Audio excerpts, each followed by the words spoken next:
Chapter 18, 4,000 Leagues Under the Pacific. The next morning, November 18th, I had completely recovered from my exhaustion of the day before, and I went up to the platform just as the first mate was uttering his usual daily phrase. It then struck me that it referred to the condition of the ocean, or rather that it meant nothing in sight. As a matter of fact, the ocean was deserted. There was not a sail on the horizon. The hills of the Crespo Island had disappeared during the night. The ocean absorbed all the colors of the spectrum except blue, which it threw off in all directions and turned the water a magnificent indigo color. The sea looked like silk, printed with a very large, wavy patterns. I was admiring the splendid sight when Captain Nemo appeared. He did not seem to notice my presence and began a series of astronomic observations. When he was through, he went over and leaned on the searchlight housing and gazed abstractedly at the surface of the ocean. In the meanwhile, 20 or so sailors from the Nautilus, all strong and well-built, had come up on the platform. They had come to take in the nets that had been trailed behind the ship all night. These sailors obviously came from different countries, even though they were all European in type. I could clearly see that they were Irishmen, Frenchmen, and a few Slavs and a Greek or Cretan. But these men spoke little, and when they did, it was in a strange language whose origin I could not even guess. I therefore had to give up any hope of questioning them. The nets were hauled in. They were kind of a drag net, similar to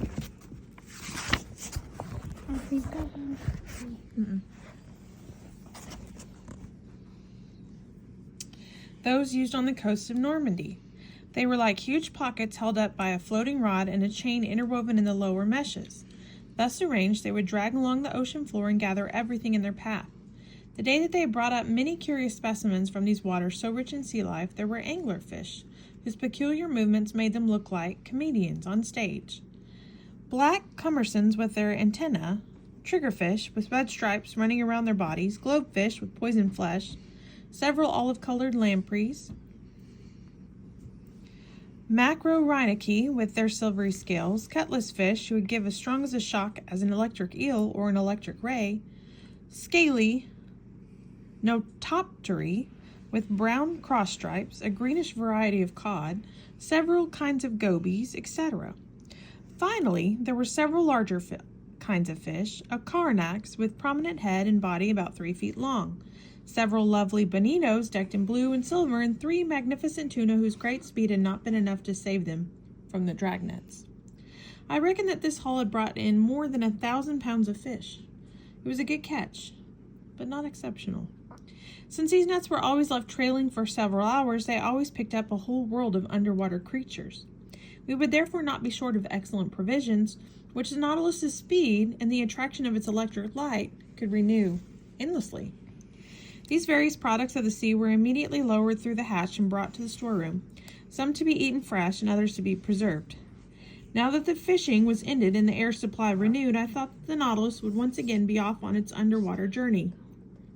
I was therefore about to go back to my room when Captain Nemo, without any sort of preamble, turned toward me and said, "Look at the ocean, Professor. Can you say it isn't alive? Doesn't it also have moments of anger and tenderness? Yesterday it went to sleep just as we did, and now it's awakening after a peaceful night." The captain even bothered to say, "Good morning." Was as if this strange man were continuing some conversation he had begun earlier. "Look," he said, "it's awakening beneath the sun's caresses. Once again it's going to relive its daily life. How fascinating it is to study its functions. It has a pulse, arteries, and occasional spasms. And I agree with the scientist Maury, who discovered that it has a circulation as real as that of blood in animals." I felt sure that Captain Nemo expected no answer on my part, and it seemed senseless for me to utter phrases such as, "Of course, certainly, you're quite right." He was talking more to himself with long pauses between each sentence. He was thinking out loud. "Yes," he said, "the ocean indeed has circulation. To set it in motion of the Creator of all things has only to alter its temperature or content of salts or of microscopic animals. Changes in temperature bring about varying densities which cause currents and countercurrents. Evaporation, which is non-existent in polar regions and very active in equatorial zones, make for a permanent exchange of polar and tropical waters. Moreover, I've come across vertical currents which make it really seem as if the ocean is breathing. I've observed how molecules of water are heated on the surface, go down to the ocean depths, attain their maximum density at 36 degrees Fahrenheit, then lose their heat, thereby becoming lighter, and once again rise to the surface. At the pole, you'll see the consequences of this phenomenon. And you'll understand why, by this law of all-foreseeing nature, ice can only form on the surface of the water. While Captain Nemo was finishing the sentence, I said to myself, "The pole! Does this madman intend to take us there, too?" In the meanwhile, the captain had stopped talking. For a while, he merely gazed at the sea, which he had so thoroughly and incessantly studied. Then he started in again. "Salts," he said, "exist in large quantities in the ocean, and if you removed all those it contained, you would have a mass of 121,500,000,000 cubic miles, which, if it were spread out over the Earth, would form a layer about 35 feet thick, and I don't think that presence of these salts is merely due to some whim of nature. No, they make the waters of the sea less susceptible to evaporation and prevent the winds from taking off too much of this water vapor, which upon turning back into water would submerge the temperate zones of the earth. These salts play an immense stabilizing role in the general function of the globe." Captain Nemo stopped, straightened up, and took several steps on the platform, and then coming back to me, he said, "And as for those countless microscopic organisms, millions of which exist in one small drop of water, and 800,000 of which one would need to make up 1 milligram in weight, their role is just as important. They take in marine salts, absorb the solid elements in water. By their formation of corals and madrepores, these are the true creators of calcareous continents. And then the drop of water, deprived of its mineral content, becomes lighter and rises to the surface where it absorbs those salts. Left behind by evaporation, becomes heavier, goes back down, bringing new elements to be consumed by these organisms. Thus, you have a double current, rising and falling, incessant movement, and life. And this life is more intense, luxuriant, and vast than on land. It spreads out all over the parts of the ocean, which people have said is a place of death for men, and of life for millions of animals, and for me." When Captain Nemo talked like this, he became transformed, and I found myself very moved. "There you have real life," he added. "And I can imagine founding cities in the sea, agglomerations of underwater houses, which, like the Nautilus, would come to the surface each morning to breathe, cities that would be free and independent. But even then, who knows about some despot might come along." Captain Nemo finished his sentence with a violent gesture. Then, addressing me directly as if to dispel a morbid thought, he asked, "Monsieur Aronnax, do you know how deep the ocean is?" "All I know, Captain, is what I've learned from the principal soundings people have made." "Could you cite them so I can check them as we go along?" "I'll give you those I remember, if I'm not mistaken. The North Atlantic has been found to have an average depth of 27,000 feet. The Mediterranean, 8,000 feet. The most remarkable surroundings have been taken in the South Atlantic to 40,000, 46,230, and 49,700 feet. In short, it has been estimated that the average depth of the ocean is about 4 miles. "Well, Professor," replied Captain Nemo, "I hope to be able to give you more accurate figures. As for the average depth in this part of the Pacific, let me tell you that it is only 13,000 feet. Having said this, Captain Nemo went over to the hatch and climbed down the companionway. I followed him and went into the lounge. I could feel the propellers start up, and soon the logs showed us to be traveling at 20 knots. During the days and weeks that I followed, I saw Captain Nemo rarely. His first mate regularly marked the ship's position on the chart, and I was thus able to follow its course with great accuracy. Conseil and Ned Land spent many hours with me. Conseil had told his friend about the marvels of our underwater excursion, and the Canadian regretted not having accompanied us. But I hoped he would have another chance to visit these ocean forests. Almost every day, the panels of the lounge remained open for several hours, and we would never get tired of watching the mysteries of underwater life. The Nautilus's general course was to the southeast, and it cruised at depths between there and 500 feet. One day, however, and I never knew why, it dove at a steep angle by means of its side fins and reached a depth of 6,500 feet. The thermometer read 39.65 degrees Fahrenheit, a temperature which at that depth was apparently constant in all latitudes. On November 26th at 3 in the morning, the Nautilus crossed the Tropic of Cancer at 172 degrees west longitude. On the 27th, it passed within sight of the Hawaiian Islands, where the famous Captain Cook had met his death on February 14th, 1779. We had been then traveled 4,860 leagues from our point of departure.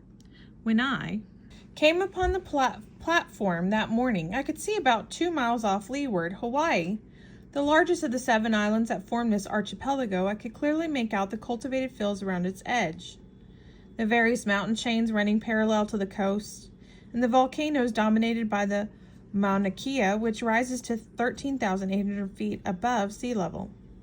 Among other specimens from these waters, the nets brought up some peacock-like Flebellaria, a flat, amusingly shaped polyp peculiar to this area. The Nautilus continued on its southeasterly course. On the 1st December, it crossed the equator at 142 degrees west longitude, and on the 4th of the same month, after a rapid and uneventful crossing, we sighted the Marquesas. 3 miles off at 8 degrees 57 feet south latitude and 139 degrees 32 feet west longitude, I saw Martin Point on Nuka Hiva, the main island in this group belonging to France. I could only make out the wooden mountains outlined against the horizon, for Captain Nemo did not like to get too near land. Here the nets brought up some lovely specimens of fish. There were Coryphenae with their azure fins, and golden tails, whose flesh is unequaled in all the world. Hologymnose, which is almost no scales, but which tastes superb. Hostorhynchidae with their bony jaws, yellowish thazards, and are as good to eat as bonito, all worthy of being classified in the ship's kitchen. After leaving these charming islands protected by the French flag, the Nautilus traveled about 2,000 miles between the 4th and the 11th of December. This journey was noteworthy for our encounter with an immense school of squid, a curious mollusk closely related to the cuttlefish. French fishermen call them encornets, and they belong to the class of Cephalopodae and the family of Dibranchiata, which also comprises the cuttlefish and the argonaut. These animals were especially carefully studied by naturalists of classical times and are not furnished numerous metaphors to Greek orators, but also an excellent dish for the dinner tables of the rich. If we can believe Athenaeus, a Greek doctor who lived before Galen, it was during the night of December 9th to 10th that the Nautilus encountered this army of mollusks who are particularly nocturnal. We could count them by the millions. They were migrating from temperate to warmer regions, following in the wake of herrings and sardines. Through the thick glass panels, we could watch them swimming backward very fast, impelling themselves by means of their locomotor tube, chasing fish and other mollusks, eating the little ones and being eaten by the larger ones. And an indescribable confusion tossing around the 10 arms nature had attached to their heads like a crest of pneumatic serpents. In spite of its speed, the Nautilus cruised for several hours in the midst of this swarm of animals, and its nets brought in great numbers of them, among which I could recognize all 9 species that D'Orbigny had classified as living in the Pacific. As the reader can easily see, during this trip the sea showed us its most marvelous spectacles, and with continual variation. The scenery seemed to change for our own pleasure, and we were called upon not only to witness the works of the Creator in the midst of the waters, but also to penetrate the most fearful mysteries of the ocean. On December 11th, I was reading in the big lounge. Ned Land and Conseil were watching the luminous waters through the half-open panels. The Nautilus lay motionless with its reservoirs filled, and at a depth of over 3,000 feet, a relatively uninhabited region of the ocean in which only larger fish make an occasional appearance. I was reading a delightful book by Jean Masse called Servants of the Stomach, and savoring its ingenious lessons, when Conseil interrupted me. "Would Monsieur please come here a moment?" he said in a strange tone of voice. What is it, Conseil? I would like Monsieur to see for himself. I got up and went over to the window and looked out. Beneath the electric light, an enormous, blackish, immovable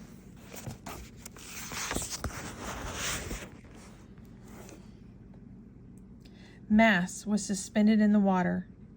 I watched it attentively, trying to see if it was some kind of gigantic whale, but a thought suddenly crossed my mind. A ship?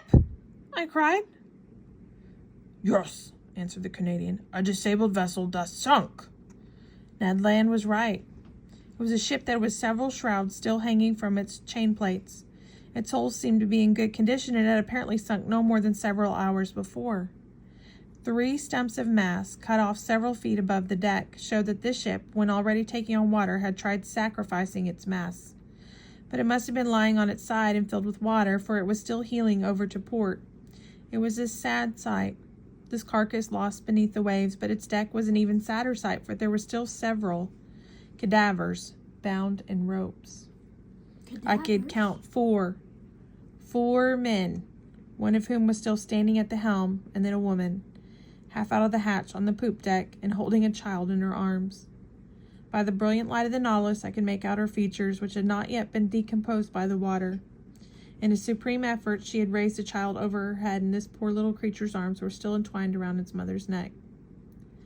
The positions of the 4 sailors were frightening. They were twisted in convulsive movements, making a last effort to tear off the ropes binding them to the ship.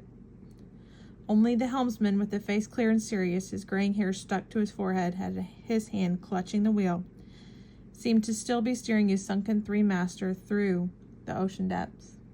What a scene. We were all left speechless, our hearts beating fast, but the idea of actually witnessing a sinking and, in a sense, being able to photograph its final moments. And already I could see enormous sharks with fire in their eyes moving in on the wreck, attracted by the human flesh. In the meanwhile, the Nautilus circled around the sunken ship, and for an instant I could make out its stern. Florida, Sunderland. Thanks for watching, everybody. Tune in for Chapter 18. Please watch our gaming channel, Riker and Boone. Leave a comment, then See you tomorrow. Please subscribe. Dude, stop. Leave a comment, please subscribe.